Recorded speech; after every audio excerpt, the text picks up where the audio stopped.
உங்கள்ல யாருக்கெல்லாம் ஸ்விம்மிங் பூல்ல போய் குளிக்க பிடிக்கும்? மேபி இந்த படத்த பார்த்ததுக்கப்புறம் அத தவிர்த்தாலும் தவிர்த்துருவீங்கன்னு நெனைக்கிறேன். ஒரு ஹைஃபையான ஸ்விம்மிங் பூல் அதுல குளிக்க போன அக்கா, தங்கச்சிங்க. இந்த வீக்கெண்ட் மெயின்டனன்ஸ் அப்ப அந்த ஸ்விம்மிங் பூல்ல லாக் பண்ணிட்டு போறப்ப, இந்த அக்கா, தங்கச்சிங்க உள்ள இருக்கிறது தெரியாம இவங்கள லாக் பண்ணிடுறாங்க. அதிலிருந்து இவங்க 2 பேரும் எப்படி தப்பிச்சாங்க அப்படின்னு நமக்கு சொல்ற கதை தான் 12 feet deep. And welcome to Karthi Hollywood. யாராச்சும் நம்ம சேனல் இப்பதான் ஃபர்ஸ்ட் டைமா பாத்தீங்கன்னா மறக்காம சப்ஸ்கிரைப் பண்ணி பெல் ஐகானை பிரஸ் பண்ணிக்கோங்க. அப்படியே இந்த வீடியோக்கு ஒரு லைக் கொடுத்துட்டு அந்த கமெண்ட்ல ஒரு ஐபியுமே தட்டி விட்டுருங்க. சரி வாங்க இப்ப இந்த படத்தோட கதையை ஸ்டார்ட் பண்ணலாம். ஓப்பனிங் சீன்ல ஒரு நல்ல ஐஃபையான ஸ்விம்மிங் பூல்ல காமிக்கிறாங்க. அதுல நம்ம ஹீரோனி ஸ்விம் பண்ணிட்டு இருக்காங்க. இப்ப வெளியே வந்து இந்த டயபிட்டிஸ்க்காக சுகர் செக் பண்ணுவாங்கல்ல, அந்த மிஷினை வச்சு சுகரை செக் பண்ணிட்டு இருக்காங்க. அடுத்துதான் அவங்களோட கையை காட்டுறாங்க. அதுல ஒரு கையில பயங்கரமா தழும்பு இருக்கு, இன்னொரு கையில ஒரு மோதிரம் இருக்கு. அந்த மோதிரத்தை பார்த்து எதையோ நினைச்சு ஃபீல் பண்ணிட்டு திரும்பவும் அதை பேக்குள்ள வச்சுக்கிட்டு ஸ்விம் பண்ண ஆரம்பிச்சிடறாங்க. இங்க வெளியே அவங்களோட தங்கச்சி ஜோனாவை காமிக்கிறாங்க. எதையோ யோசிச்சுக்கிட்டே அவங்களோட போனை காருக்குள்ள வச்சுட்டு உள்ள வராங்க. உள்ள ஸ்விம்மிங் பூலோட இன்சார்ஜை காமிக்கிறாங்க. இன்னைக்கு நான் சீக்கிரமாவே வீட்டுக்கு வந்துடுவேன், ஒரு 2-3 நாளைக்கு ஸ்விம்மிங் பூல் லீவு தான் அப்படின்னு போன்ல சொல்லிட்டு இந்த மாதிரி ஹாலிடே வர்றதுனால ஒரு 2-3 நாளைக்கு லீவுங்கிறத ஒரு நோட்டீஸ் போர்டில் அங்க மாட்டுறாரு.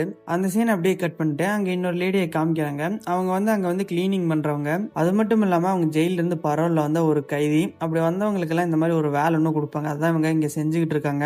இப்ப இவங்க என்ன பண்ணிட்டு இருக்காங்கன்னா, இந்த ஸ்விம்மிங் பூல் வந்தவங்களோட பேக்ல எல்லாம் காசு இருக்கு, அதெல்லாம் திருடலாமா அப்படின்னு பாத்துக்கிட்டு இருக்காங்க. அப்ப கரெக்டா இந்த ஸ்விம்மிங் பூலோட இன்சார்ஜ் வந்து பின்னாடி நின்று பாத்துறாரு. இப்பதான் நான் போன்ல ஒரு ஆபீசர் கிட்ட உன்னை நல்லபடி சொல்லிட்டு இருந்தேன், ஆனா நீ இங்க இந்த மாதிரி வேலையை பார்த்துட்டு இருக்க, இதுதான் நீ இங்க கடைசியா வேலை செய்ய போற நாள், ஒழுங்கா குப்பையில கொட்டிட்டு நல்லபடியா வேலை செஞ்சுட்டு இங்க இருந்து கிளம்பு அப்படின்ட்டு போயிடுறாரு. இப்ப நம்ம ஹீரோயின் பிரியன் ஜோ 2 பேருமே மீட் பண்ணிக்கிறாங்க. ஸோ ஃபேமிலியில் நிறைய குளறுபடியாக இருக்கும். அம்மா குடிச்சிட்டு வேற ஒருத்தங்க கூட இருக்கிறாங்க. அவங்க அப்பாவுமே இப்போதான் ரீசெண்டாக இறந்து போயிருக்காரு. இந்த பொண்ணுக்குமே சைக்காலஜிக்கலாக நிறைய ப்ராப்ளம் இருக்கும். அதுலேருந்து ஹாஸ்பிட்டல்லேருந்து இப்போ தான் வந்திருப்பா. ஸோ அக்காவும் தங்கச்சியும் இதெல்லாமே பேசிக்கிட்டு அப்படியே உள்ள ஸ்விம் பண்ண ஆரம்பிக்கிறாங்க. அப்போ ஸ்விம்மிங் பூலோட இன்சார்ஜை காமிக்கிறாங்க. எதுக்குடா இங்கே வேலை செய்யற அப்படின்னு ஒரு சலிப்போடவே வேலை செஞ்சுக்கிட்டு இருக்காரு. அவங்க எல்லாத்துக்கிட்டையுமே அவ்வளோதான், இன்னும் கொஞ்ச நேரத்தில் நாங்கள் இந்த ஸ்விம்மிங் பூல்ல க்ளோஸ் பண்ண போகிறோம் அப்படின்னு சொல்கிறாரு. அவங்க எல்லாருமே இல்லையே, இன்னும் டைம் இருக்குல்ல அப்படின்னு சொல்கிறாங்க. அதெல்லாம் இல்லை, இன்னும் கொஞ்ச நேரத்தில் நாங்கள் ஸ்விம்மிங் பூல்ல க்ளோஸ் பண்ண போறோம் அப்படின்னு அவங்க எல்லாத்துக்கிட்டையும் ஒரு மாதிரியா மூஞ்ச காமிக்கிறாரு. சரி ஓகேன்னு சொல்லிட்டு இவங்க 2 பேருமே மேலே வராங்க. அங்க இருக்கிறவங்க எல்லாருமே கிளம்பி போயிட்டாங்க. இவங்க 2 பேர் மட்டும் தான் இருக்காங்க. அந்த பெரியவரே இவங்களை பார்த்து நீங்க 2 பேரும் கிளம்புற ஐடியா இருக்கல அப்படின்னு கேட்கிறாரு. இரியா போறோம் அப்படின்னு அவங்களும் சொல்றாங்க. இப்பதான் ப்ரீ நோட்டீஸ் பண்றாங்க, அவங்க வச்சிருந்த ரிங்க காணோம். பேக்ல வச்ச ஞாபகம் இருக்கு, ஆனா இருந்தாலுமே காணோம் அப்படின்னு சொல்லிக்கிட்டு இருக்காங்க. இப்ப ஜானா கேக்குறாங்க, கன்ஃபார்மா நீ ரிங்க எடுத்துட்டு வந்தியா அப்படின்னு. அது ஏன் ரிங்க எனக்கு எடுத்துட்டு வந்து ஞாபகம் இருக்கு அப்படின்னு அவங்க சொல்றாங்க. அப்ப ஜோனா ஒன்னு நோட்டீஸ் பண்றாங்க. தண்ணியில கை காமிச்சு அங்க பாரு, அதுல ஒரு ரிங் இருக்கு, தண்ணி தெளிவா இருக்கனால தெரியுது, அந்த ரிங்கா பாரு அப்படின்னு சொல்றாங்க. எப்படி கரெக்டா கண்டுபிடிச்சேன் அப்படின்னு அவங்க கேட்கும் போது, அதான் தண்ணி தெளிவா இருக்கே, அதான் நான் பாத்துட்டேன், அங்க பாரு உள்ளதா இருக்கு அப்படின்னு இவங்க சொல்றாங்க. ப்ரீ தண்ணியில குதிச்சு அந்த ரிங் எடுக்கிறதுக்காக போறாங்க. அந்த ரிங்கு பாத்தீங்கன்னா கீழே இருக்கிற ஒரு கிரில்ல மாட்டிக்கிட்டு இருக்கு. என்னடா உள்ள போனவன் இனிமே காணோமேனு இவங்களுமே தண்ணியில குதிச்சிடுறாங்க. உள்ள போய் பார்த்தா அந்த ரிங்க அந்த கிரில்ல நல்லாவே மாட்டிட்டு இருக்கு. அது எடுக்கலான்னு 2 பேருமே ட்ரை பண்றாங்க. அப்ப ஜோனாவோட முடி வந்து அந்த கிரில்ல நல்லாவே மாட்டிக்குது, அதை எடுக்கவே முடியல. மேல இருக்கிற இந்த இன்சார்ஜ் தாத்தா ஸ்விம்மிங் பூல்ல பார்த்துட்டு யாருமே இல்லை அப்படின்ட்டு ஸ்விம்மிங் பூல்ல க்ளோஸ் பண்றாரு. அதாவது ஸ்விம்மிங் பூல் மேல ஒரு ஃபயர் பால் கிளாஸால க்ளோஸ் பண்ணுவாங்க. அது கொஞ்சம் கொஞ்சமா க்ளோஸ் ஆகுறது ப்ரீ வந்து பாத்துறாங்க. ஆனா தங்கச்சியோட முடி மாட்டிட்டு இருக்கனால அவங்களுக்கு என்ன பண்றேன்னே தெரியல. அந்த முடியை தான் எடுக்க ட்ரை பண்ணிட்டு இருக்காங்க. சோ மேல நம்மாலே எப்படியோ வீட்டுக்கு போனா போதுன்ட்டு அதை மொத்தமா க்ளோஸ் பண்ணிட்டு அங்க இருந்து போயிடுறாரு. இப்ப இவங்க சிக்கிக்கிட்டு இருந்த முடி எடுத்துட்டு தண்ணிக்குள்ள இருந்து மேல வராங்க. அந்த கிளாஸ்க்கு இவங்களுக்கு மூச்சுற அளவுக்கு கொஞ்சம் கேப் இருக்கு. அந்த இன்சார்ஜ் அங்கிருந்து போயிடுறாரு. இவங்க மேல வந்து கத்துறாங்க, கதறாங்க, எங்களை காப்பாத்துங்கன்னு. ஆனா இவங்களால ஒண்ணுமே பண்ண முடியல. இப்ப தங்கச்சி பயங்கரமா கத்துறா, அவ்வளவுதான் நம்ம மாட்டிக்கிட்டோம், செத்துருவோம் அப்படின்னு நெகட்டிவாவே பேசிட்டு இருக்கா. அக்கா வந்து கூலாவே தான் இருக்கா, கொஞ்ச நேரம் அமைதியா இரு, நம்ம இப்படியோ ஒண்ணு இங்கிருந்து தப்பிச்சிரும் அப்படின்னு சொல்லும் போது, எப்படி தப்பிக்க முடியும், இது ஒரு ஃபைபர் கிளாஸ், இதை நம்மளால உடைக்க கூட முடியாது அப்படின்னு பேசிக்கிட்டு இருக்காங்க. அண்ட் இந்த அக்கா வந்து பாசிட்டிவாவே மூவ் பண்றாங்க, எப்படி இதுல இருந்து தப்பிக்கலாம் அப்படின்னு யோசிக்கிறாங்க, அதெல்லாமே ட்ரை பண்றாங்க. ஆனா இந்த தங்கச்சிகாரி என்ன நீ பண்ற, இதெல்லாமே யூஸ் ஆகாது அப்படின்னு ஃபுல்லா நெகட்டிவாவே தான் பேசிக்கிட்டு இருக்கா. வெளியே வந்து பேக்ல இருந்து போன் அடிக்குது. அக்கா காரி சொல்றாங்க, இந்த மாதிரி டேவிட் தான் கால் பண்ணுவான், அவன் நம்மளை தேடி வருவான் அப்படின்னு சொல்றாங்க. என்னது இன்னும் நீ டேவிட் கூட தான் பேசிட்டு இருக்கியா அப்படின்னு தங்கச்சி கேட்கறா. தங்கச்சிக்கு பாத்தீங்கன்னா அக்கா மேல கொஞ்சம் பொறாம, ஏன்னா அக்காக்கு எல்லாமே இருக்கும், ஆனா தங்கச்சி இப்பதான் ஹாஸ்பிட்டல் இருந்து வந்திருப்பா, அதனால கொஞ்சம் அக்கா மேல பொறாமப்பட்டே தான் இருப்பா. அக்கா கிட்ட டேவிட்டை பத்தி தப்பா பிடிக்காத மாதிரி தான் சொல்லிட்டு இருக்கா. அப்பதான் அக்காக்கு தங்கச்சியோட குணம் வந்து அப்படியே கொஞ்சம் கொஞ்சமா புரிய வருது. நீ உன்னோட திங்ஸ் எல்லாம் என் பேக்ல வைக்கிறேன்னு சொன்னல, அப்ப நீ தான் என்னோட ரிங்க பாத்துருக்க, பார்த்துருக்க, பார்த்துட்டு அத தண்ணிக்குள்ள தூக்கி போட்டுருக்க அப்படின்னு சொல்றாங்க. அவளும் பார்த்தீங்கன்னா பேந்த பேந்த முழிக்கிறா. அதே மாரி அவ தான் தூக்கி போட்டுருக்கா. தெரிஞ்சுக்கிட்டவங்க பயங்கரமா கத்துறாங்க. "நீ ஹாஸ்பிட்டல்ல இருந்து வந்தோனயே திருந்திருப்பன்னு நெனச்சேன். ஆனா இன்னுமே அதே மாரி தான் இருக்க" அப்படின்னு நல்லா கத்தி விட்டுர்றாங்க. சரி இத விட்டதில்ல. இப்ப நம்ம இங்கேருந்து எப்படியோ ஒண்ணு தப்பிச்சாகணும் அப்படின்ட்டு தண்ணிக்குள்ள போயிட்டு அந்த கிரில்ல இழுத்து பார்க்குறாங்க. இழுக்க முடியல. மேல வந்து தங்கச்சிகிட்ட நம்ம 2 பேரும் சேர்ந்து அந்த கிரில்ல இழுத்துட்டோம்னா, அந்த வாட்டர் ஃபில்டர உடைச்சு நம்ம இங்கேருந்து தப்பிக்க வாய்ப்பு இருக்குங்கிறாங்க. ஆனா தங்கச்சிக்காரி என்ன சொல்றா, "அதெல்லாம் இழுக்க முடியாது" அப்படிங்கிறா. "நம்ம 2 பேருமே சேர்ந்து ட்ரை பண்ணலாம். அது இழுத்தரலாம்" அப்படிங்கிறாங்க. ஆனா அவ வந்து ஒத்துக்கவே மாட்டேங்கிறா. அக்காக்கு வந்து இப்ப வந்து ஒரு பிளாஸ்டிக் மாரி ஒரு பொருள் ஒண்ணு கிடைக்குது. அத வச்சு அந்த ஃபைபர் ஓட்டையில எப்படியோ ஒண்ணு தப்பிச்சு வெளிய போகலாமா அப்படின்னு அத வச்சு நோண்டிக்கிட்டு இருக்காங்க. இந்த மாரி தப்பிக்கிறதுக்கு ஏதேதோ பண்ணிட்டு இருக்காங்க. ஆனா தங்கச்சி சும்மாவே தான் நின்னுகிட்டு இருக்கா. அக்கா பண்றத பார்த்துட்டு அப்புறம் அவளுமே ஹெல்ப் பண்ண ஆரம்பிக்கிறா. அப்படியே பார்த்தீங்கன்னா, அப்படியே நைட் ஆயிருது. அக்காவோட பாய் ஃப்ரெண்ட் அந்த டேவிட் வந்து நெறைய தடவ கால் பண்ணி பார்த்துருக்கான். வாய்ஸ் மெயில்லாம் நெறைய அனுப்பிச்சுடுறான். அவங்களுக்கு என்ன ஆச்சுன்னே தெரியாம. நைட் ஆனோனே அங்க இருக்கிற லைட் எல்லாமே தானாவே ஆஃப் ஆகுது. எப்படி ஆஃப் ஆச்சு அப்படின்னு கேட்கிறப்ப, ஒருவேளை அது ஆட்டோமேட்டிக்கா இருக்கலாம் அப்படின்ட்டு அவங்க அப்படியே தலையில கை வைக்கிறாங்க. "உனக்கு என்னாச்சு இப்ப?" அப்படின்னு தங்கச்சி கேட்கிறா. "எனக்கு இந்த மாரி டைப்ரைட்டிஸ் இருக்கு" அப்படின்னு அவங்க சொல்றாங்க. "நீ சும்மா சொல்லாத. உன் மேல அக்கறை வரணும்னு நீ பொய் சொல்லிட்டு இருக்க" அப்படிங்கிறா. "நான் ஏன்டி பொய் சொல்லணும்? எனக்கு 3 வருஷமா டைப்ரைட்டிஸ் இருக்கு. நான் இப்ப இன்ஜெக்ஷன் எடுத்துக்கலன்னா நான் ஓமா ஸ்டேஜ்க்கு போயிருவேன்" அப்படின்னு அவ சொல்றா. அத கேட்ட உடனே தங்கச்சிக்காரி பயங்கரமா அழுகுறா. "என்ன மன்னிச்சிடு, சாரி, நான் தப்பு பண்ணிட்டேன்" அப்படின்னு கிட்டத்துல வந்து கட்டி பிடிச்சுக்கிறா. இப்ப அக்கா வந்து திரும்ப அந்த பிளாஸ்டிக் எடுத்து அந்த ஹோல்ஸ்ல வச்சு அதை எப்படியோ ஒண்ணு உடைச்சிடலான்னு திரும்ப அதையே தான் ட்ரை பண்ணிட்டு இருக்காங்க. அப்ப பின்னாடி இருந்து, "உன் பின்னாடி அடிபட்டத பத்தி சொல்லு" அப்படிங்கிறாங்க. "இப்ப எதுக்கு அத பத்தி எல்லாம் சொல்லணும்?" அப்படின்னு அவ சொல்றா. "நான் ஹாஸ்பிட்டலுக்கு போறதுக்கு காரணமே உனக்கு அடிபட்டதும் நம்ம வீட்ல நடந்த விஷயங்கள் எல்லாம் தான். இதனால தான் நான் மென்டல் ஆயிட்டேன்" அப்படின்னு சொல்லும்போது, "இல்ல அம்மா வேற விஷயம் சொன்னாங்க. நீ என்னமோ வேற சொல்ற. உண்மையாலுமே என்ன நடந்தது சொல்லு" அப்படிங்கிறாங்க. அப்ப ஏதோ ஒரு விஷயத்த சொல்றாங்க. அப்பா ஒரு நாள் நைட்டு பயங்கரமா குடிச்சிட்டு வந்திருந்தாங்க. அதனால தான் அன்னைக்கு ஒரு நாள் நம்ம வீட்ல பயங்கரமா ஃபயர் ஆக்சிடென்ட் ஆச்சு. அவர காப்பாத்த போய் தான் என்னோட கையிலயுமே இந்த மாரிலாம் அடிபட்டுருச்சு அப்படின்னு சொல்றாங்க. அதுக்கப்புறம் தான் அவ இன்னொன்னு சொல்றா. "நான் இவ்வளோ நாள் ஹாஸ்பிட்டல்ல தான் ட்ரீட்மெண்ட் எடுத்துட்டு இருந்தேன். எனக்குள்ள ஏதோ மான்ஸ்டர்ஸ் எல்லாம் இருக்கிற மாரி இருக்கு. நான் எந்த முடிவு எடுத்தாலுமே அது எல்லாமே தப்பு தப்பா தான் முடிவு எடுத்துட்டு இருக்கேன்" அப்படின்னு இவங்க பேசிட்டு இருக்கும்போது, அப்படியே சைடுல இருந்து ஒரு சத்தம் கேட்குது. அந்த கிளீனிங் லேடி அந்த பக்கம் வராங்க. அதே டைம்ல அவங்களோட ஃபோனுமே அடிக்குது. அவங்களோட ஃபோன் எடுத்து பார்த்துட்டு இருக்கிறப்ப, இவங்க உள்ள இருந்து கத்துறாங்க, "எங்கள காப்பாத்துங்க" அப்படின்னு. உள்ள இருக்கிறதையுமே இவங்க நோட் பண்ணி பார்த்துடுறாங்க. "என்னது உள்ள மாட்டிட்டு இருக்கீங்களா? இருங்க நான் ஒரு நிமிஷம் வந்துறேன்ட்டு" ஓடி போய் இவங்க அவங்களோட பேக் எல்லாமே செக் பண்றாங்க.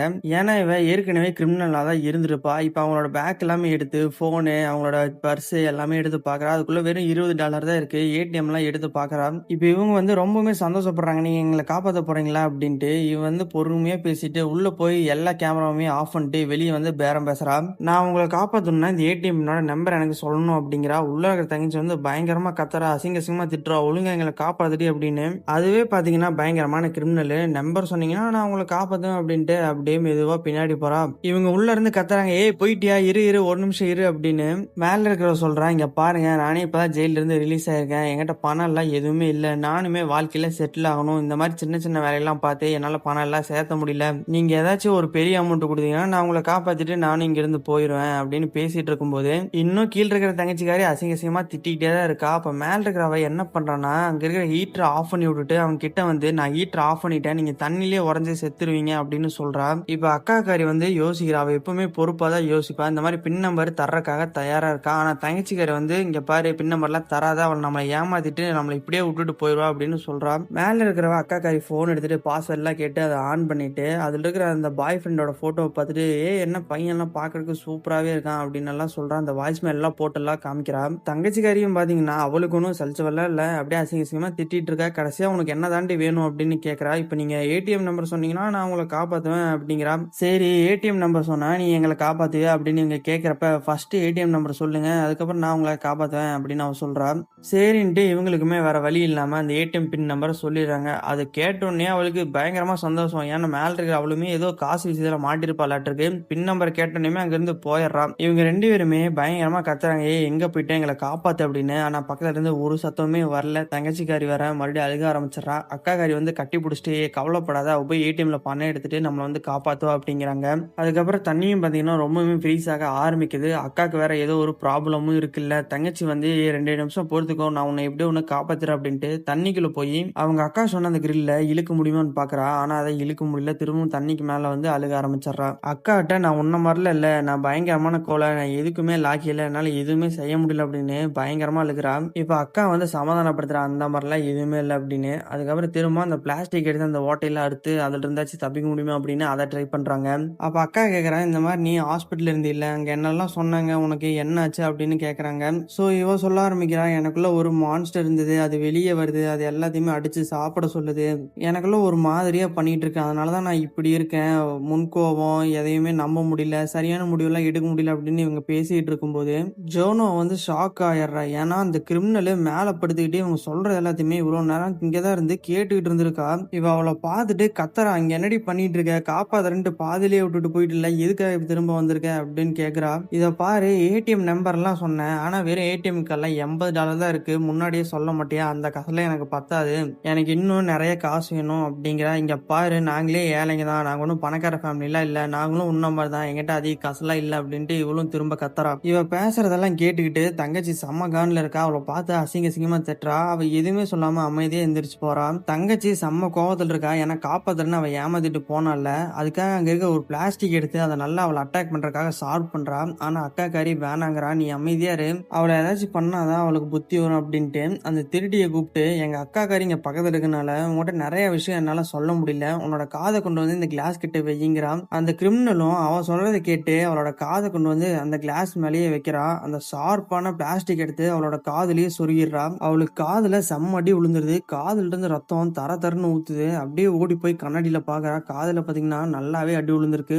இவளுக்கும் பயங்கரமா கோவம் வந்தது. கோவத்துல அந்த குளோரினை ஆன் பண்ணி விட்டுறா. குளோரின் உள்ள நிறைய வருது. இவங்களால மூச்சே விட முடியல. அப்படியே ரெண்டு பேருமே கதறாங்க. தங்கச்சி வந்து கத்துறா, ஐயோ சாரி, நான் தெரியாம பண்ணிட்டேன், எங்களை மன்னிச்சிரு அப்படின்னு. சோ அதுக்கப்புறம் அவ என்ன பண்றானா, போய் அந்த குளோரின் ஆஃப் பண்ணிட்டு இவங்க கிட்ட வரா. வந்து, நீங்க ரெண்டு பேரும் எப்படி உள்ள போனீங்க அப்படின்னு கேக்குறா. இந்த மாதிரி எங்க அக்காவோட மோதிரம் உள்ள விழுந்துருச்சு, அதை எடுக்கிறதுக்காக வந்துதான் நாங்க இப்படி மாட்டிக்கிட்டோம் அப்படின்னு இவங்க சொல்றாங்க. இப்ப இவ வந்து, அந்த மோதிரத்தை என்கிட்ட கொடுங்க, நான் உங்களை காப்பாத்துறேன் அப்படின்னு சொல்றா. ஆனா தங்கச்சிக்காரி அதெல்லாம் கொடுக்க முடியாது, உன்னால என்ன பண்ண முடியுமோ பண்ணிக்கோடி அப்படிங்கிறா. ஆனா அக்கா வந்து, இங்க பாரு, நம்ம ஃபர்ஸ்ட் இங்க இருந்து வெளியே போய் ஆகணும், நமக்கு வேற வழி இல்லை அப்படின்ட்டு அந்த மோதிரத்தை அவகிட்ட கொடுக்குறா. இவ்வளவு பாத்தீங்கன்னா திரும்பவும் இவங்களை ஏமாத்திட்டு அந்த மோதிரத்தை வாங்கிட்டு அங்கிருந்து போயிடுறா. தங்கச்சி வந்து ஆறுதல் சொல்றதுக்காக வரா. ஏன்னா அக்கா வந்து அழுதுகிட்டு இருக்கா. ஏன்னா அது வந்து அவளோட என்கேஜ்மெண்ட் ட்ரிங்க். இங்க பாரு, என்கிட்ட பேசாத, என்ன கொஞ்ச நேரம் தனியா விடு அப்படின்னு அக்கா வந்து அவன் மேல கோவப்பட்டு செமத்திட்டு அவளை திட்டிடுறா. திட்டிட்டு இவ தனியா வந்துடுறா. அப்படியே இவளுக்கு தலையெல்லாம் சுத்தி மயக்க வர்ற மாதிரி ஆகுது. அப்ப திடீர்னு விடிஞ்சிருது. மேல இவளோட பாய் ஃப்ரெண்ட் வந்து இவளை மட்டும் தூக்குறா. எங்க ஜோனா அப்படின்னு கேக்குறப்ப, ஜோனா இங்கதானே நான் கடைசியா பார்த்தேன் அப்படின்னு இவ சொல்லிட்டு இருக்கிறப்ப, ஜோனா வந்து தண்ணிக்குள்ள இருந்து கத்துறா, என்ன காப்பாத்து அப்படின்னு. அவளோட பாய் ஃப்ரெண்ட் சொல்றான், ஜோனா வந்து உன்னோட தங்கச்சி, அவளை நீ தான் காப்பாத்தேவணும் அப்படின்னு சொல்றான். இவங்களுக்கு ஒண்ணுமே புரியல, என்னடா நடக்குது அப்படின்னு நினைச்சுக்கிட்டு இருக்கிறப்ப பார்த்தா இதெல்லாமே ஒரு கனவு. கண்ணை முழிச்சு பார்த்தா ஜோனா வந்து அந்த பிளாஸ்டிக் எடுத்து அவளோட கழுத்தை அறுத்துட்டு செத்தரலாம் அப்படின்னு முடிவெடுத்து அந்த பிளாஸ்டிக் கழுத்துல வச்சு நின்னுகிட்டு இருக்கா. அதை பார்த்துட்டு அக்கா காரி ஜோனாட்ட வந்து, இங்க பாரு, எனக்கு நீ தான் இருக்க, நீ இல்லைன்னா எனக்கு வேற யாருமே இல்லை அப்படின்னு அழுக ஆரம்பிச்சிடறா. அப்புறம் அவளுமே மனசு மாறிடா. ரெண்டு பேருமே ஒண்ணு சேர்ந்துடுறாங்க. இங்க அப்படியே கட் பண்ணா அந்த திருடியை காமிக்கிறாங்க. இவளோட போன் வந்து அந்த திருடி கிட்ட தான் இருக்கு. அந்த போனை பாக்குறப்ப அவளோட பாய் ஃப்ரெண்டு, இங்க பாரு விளையாடாத, நீ அடுத்த எனக்கு கால் பண்ணலன்னா நான் போலீஸை கூப்பிடுறேன் அப்படின்னு அது மெயில் அனுப்பிச்சிருக்கான். இந்த திருடி அதை பார்த்த உடனே, ஆகா நம்ம இங்க இருந்து வெளியே போனாலுமே போலீஸ் கிட்ட மாட்டிட மாட்டிருக்கு. திரும்பவும் அந்த ஸ்விம்மிங் பூல் கிட்ட வந்து அவங்க ரெண்டு பேரும் பேசிட்டு இருக்கிறத கேக்குறான். அவங்க அக்கா தங்கி ரெண்டு பேருமே பாசமா பேசிட்டு இருக்காங்க. அப்படியே நைஸா இவங்க கிட்ட வந்து, ஜோனா நானுமே உன்ன மாதிரி தான் இருந்தேன் அப்படின்னு பேச்சு கொடுக்க ஆரம்பிக்கிறான். நானுமே வாழ்க்கையில நிறைய இழந்திருக்கேன், நம்ம ரெண்டு பேருமே ஒரே மாதிரி தான், நம்ம ரெண்டு பேருமே மாறியாகணும் அப்படின்னு பேசிட்டு இருக்கா. ஜோனா வந்து, சரி ஓகே, நீ எங்களை ஃபர்ஸ்ட் காப்பாத்து அப்படிங்கிறா. அவளுமே சரி நான் உங்களை காப்பாத்துறேன், நான் இதை திறந்து விட்டனே நான் இங்கிருந்து ஓடிடுவேன் அப்படிங்கிறா. அவங்களுமே சரி ஓகே அப்படின்ட்டு ரெண்டு பேருமே சந்தோஷப்படுறாங்க. சரி போறதான் போறோம், இவங்களை காப்பாத்திட்டே போயிடலாம் அப்படின்ட்டு அந்த கோடெல்லாம் போட்டு அதை ஓபன் பண்ண பாக்குறா. ஆனா அது ஓபன் ஆக மாட்டேது. ஏன்னா இவங்க கோடெல்லாம் மாத்தி வச்சுட்டு போயிருக்கானுங்க. இவங்க கிட்ட வந்து, சாரி நான் மன்னிச்சிருங்க, அவங்க கோடெல்லாம் மாத்தி வச்சுட்டு போயிருக்காங்க, எனக்குமே இப்ப என்ன பண்றேன்னே தெரியல அப்படிங்கிறா. நீ அட்லீஸ்ட் போலீஸ்காச்சு போன் பண்ண, அவங்க வந்து ஹெல்ப் பண்ணுவாங்க அப்படின்னு இவங்க சொல்றாங்க. இல்ல நான் போலீஸ்க்கு போன் பண்ணா நான் மாட்டிப்பேன் அப்படின்ட்டு அவ அங்கிருந்து கிளம்புறேன்ட்டு அங்கிருந்து கிளம்பிடுறா. இவங்க ரெண்டு பேருமே பயங்கரமா கத்துறாங்க, நில்லு காப்பாத்து அப்படின்ட்டு. ஆனா அவள அங்க ஆளையே காணோம். இப்ப தண்ணி வேற ரொம்பவுமே ஃப்ரீஸ் ஆயிட்டு இருக்கு. அக்காக்கு வேற அப்படியே கான்சியஸ் எல்லாம் கொஞ்சம் கொஞ்சமா இழந்துகிட்டே இருக்கா. அப்ப அக்கா காரி சொல்றா, இங்க பாரு, இந்த அடி எப்படி பட்டுச்சுன்னு என்கிட்ட கேட்டே இல்ல, நான் சொல்றேன், அன்னைக்கு அப்பா வந்து நல்லா குடிச்சிட்டு உன்னோட ரூமுக்கு தான் வந்தாரு, உன்னை ரேப் பண்ண பார்த்தாரு, நான் தான் அவரை அடிச்சு எரிச்சு கொன்னேன், அதனாலதான் எனக்கு இந்த அடிபட்டுச்சு அப்படின்னு சொல்றா. அதை கேட்ட உடனே தங்கச்சி செம ஷாக் ஆயிடுறா. அக்கானால ஆனா முடியல, ரொம்பவே மயக்கமாயிர மாதிரி போயிடுறா. இங்க பாரு கொஞ்சம் பொறுத்துக்கோ, நம்ம எப்படியோ ஒண்ணு இங்கிருந்து வெளியே போயிடலாம் அப்படின்ட்டு தண்ணிக்குள்ள போயிட்டு அந்த கிரில்ல இழுக்க ட்ரை பண்றா. அவ எல்லா விஷயத்திலுமே விட்டு கொடுத்துருவா. ஆனா இப்ப அவங்க அக்காவோட உயிரை இவளோட கையில தான் இருக்கிற மாதிரி நினைச்சுக்கிட்டு எப்படியோ ஒண்ணு அவளை காப்பாத்தி ஆகணும்ட்டு அந்த கிரில்ல இழுன்னு இழுக்கிறா. ஆனா அவளால முடியல. ஒரு 2-3 தடவை அப்படியே தண்ணிக்கு மேல வந்துட்டு திரும்பவும் உள்ள போய் இழுக்கிறா. ஆனா முடியல. மேல வந்து ஒரு கிளாத் மாதிரி ஒண்ணு இருக்கு, அதை எடுத்து எடுத்துட்டு வந்து அந்த இரும்புல கட்டி இழுக்கிறா, நல்லா ஃபோர்ஸ் குடுத்து இழுக்கிறா. அப்புறம் அந்த இரும்பையுமே எப்படியோ எடுத்துடுறா. அத எடுத்துக்கிட்டு அப்படியே மேல வர அந்த இரும்பு பார்த்தீங்கன்னா வெயிட்டா இருக்கு. அப்படியே மேல வர்றப்ப தான் தெரியுது அவங்க அக்கா மயங்கி அப்படியே தண்ணிக்குள்ள போயிட்டு இருக்கா. அவங்க அக்காவையுமே இவ புடிச்சுக்கிட்டு அப்படியே மேல கொண்டு வரா. ஒரு கையில இரும்பு, ஒரு கையில அவங்க அக்காவ புடிச்சுக்கிட்டு, "இங்க பாருடி எந்திர்றி" அப்படின்னு கத்துறா. அவங்க அக்காவ எப்படியோ எழுப்பி விட்டுர்றா. "ஒரே நிமிஷம் இத புடிச்சு நில்லு" அப்படின்ட்டு அந்த கிரில்ல வச்சு அந்த கண்ணாடிய உடைக்க ட்ரை பண்றா. அந்த கண்ணாடியில ஒரே ஒரு விரிசல் தான் விடுது. எப்படியோ ஒண்ணு அதுக்குள்ள அவளோட கைய விட்டு அவளோட கை எல்லாமே அப்படியே கிழிஞ்சிருது. அப்பவுமே விடாம அதே கையில அந்த கிளாஸ் எல்லாமே உடைச்சு அவங்க அக்காவை எப்படியோ மேல இழுத்துட்டு வந்துடுறா. அவங்க அக்கா வந்து ஆல்மோஸ்ட் கோமா ஸ்டேஜுக்கு போயிட்டாங்க. மேல இழுத்துட்டு வந்துட்டு இன்ஜெக்ஷன் எடுத்து அவங்க அக்காவுக்கு போடுறான். போட்டு அழுகுறா, "இங்க பாரு என்னை விட்டு போயிடாத, எனக்கு இருக்கிற ஒரே உறவு நீதான்" அப்படின்னு அழுதுகிட்டே இருக்கிறப்ப அவங்க அக்காவுக்கு அப்படியே லைட்டா கான்சியஸ் வருது. கண்ணை திறகுறா. அப்பதான் இவளுக்குமே சிரிப்பு வருது. அவங்க அக்காவை கட்டி பிடிச்சுக்கிட்டு இருக்கா. இங்க பார்த்தா அந்த கிரிமினல் லேடி இன்னுமே இங்க இருந்து போல. ஒரு கன் எடுத்துட்டு இவங்களுக்கு நேரா நீட்டிக்கிட்டு இருக்கா. இவங்கள பார்த்து, "எனக்கு தெரியும் நீ ரொம்ப ஸ்ட்ராங்கு, எப்படியோ இங்கிருந்து வெளியே தப்பிச்சிருவீங்கன்னு எனக்கு தெரியும். உங்களை விட்டேன்னா நீங்க 2 பேரும் போய் என்ன போலீஸ்டா மாட்டி விட்டுருவீங்க" அப்படிங்கிறா. அப்ப தங்கச்சிக்காரி ரொம்பவுமே மெச்சூர்டா பேசுறா. "இங்க பாரு, நானுமே உன்ன மாதிரி தான் இருந்தேன். வாழ்க்கையில எந்த லட்சியம் எந்த பிடிப்புமே இல்லாம இருந்தேன். இப்ப இவளால உயிர் வாழணும்னு ஆசைப்படுறேன். நான் உன்னை பத்தி எல்லாம் எங்கேயுமே சொல்ல மாட்டேன். நீயுமே திருந்தி வாழு" அப்படிங்கிறா. அப்பவுமே இவ சொல்றதுக்காக முன்னாடி வரா. அவ அழுதுகிட்டே அப்படியே கண்ணை மூடிடுறா. இந்த கிரிமினல் பொம்பளை வந்து அப்படியே உட்கார்ந்து அழுதுகிட்டே அவகிட்ட போன் எடுத்து கொடுத்துட்றா. அவ போலீஸ்க்கு போன் பண்ணி, "இந்த மாதிரி எங்க அக்காவும் நானும் ஒரு ஆக்சிடென்ட்ல மாட்டிக்கிட்டோம், தயவு செய்து சீக்கிரமா வாங்க" அப்படின்னு சொல்றா. போலீஸ் கிட்ட இந்த லேடியை பத்தி எல்லாம் எந்த விஷயமே சொல்லலானா.